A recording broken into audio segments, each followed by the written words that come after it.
Selim ey belece kullar olsun atardın alım ey bele mehriban sanam. Ağız tahsilim sen de kaç sen de gel yer ceylanı.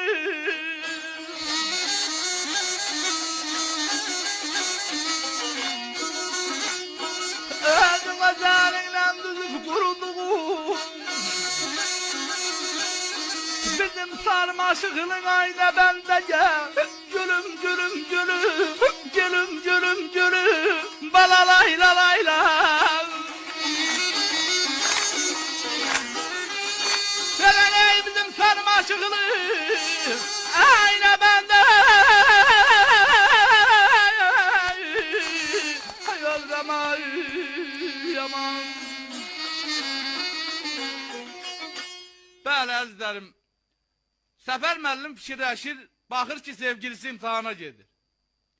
Dövlət imtihanına gedir, qəbul imtihanına. Fikirləşir, zamana xarabdır, gəl. Bu sevgilini çağır, bir-iki dənə başa salası tövsiyələrin var, onları deyinən, hə. Sonra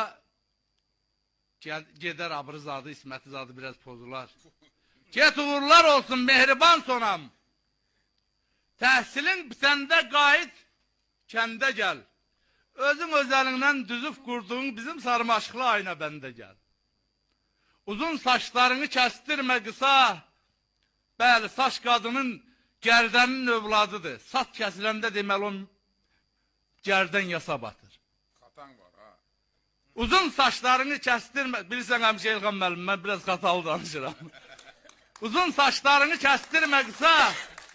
Mina gərdənini batırmayasa, ağız əzəlki məhəbbət səndə qalmasa, ölüncə qalacaq inan məndə. Gəl.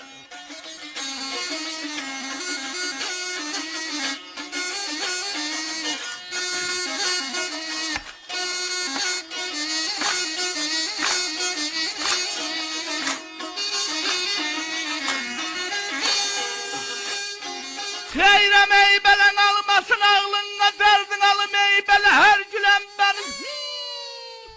Saxda boyaların ey sənməmişik gel yer ceylanı.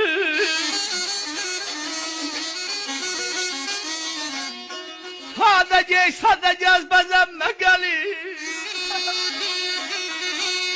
Sadə gəz bəzənmə gəlir. Sevinsin ağlaman sen gelende gel. Ay kananı.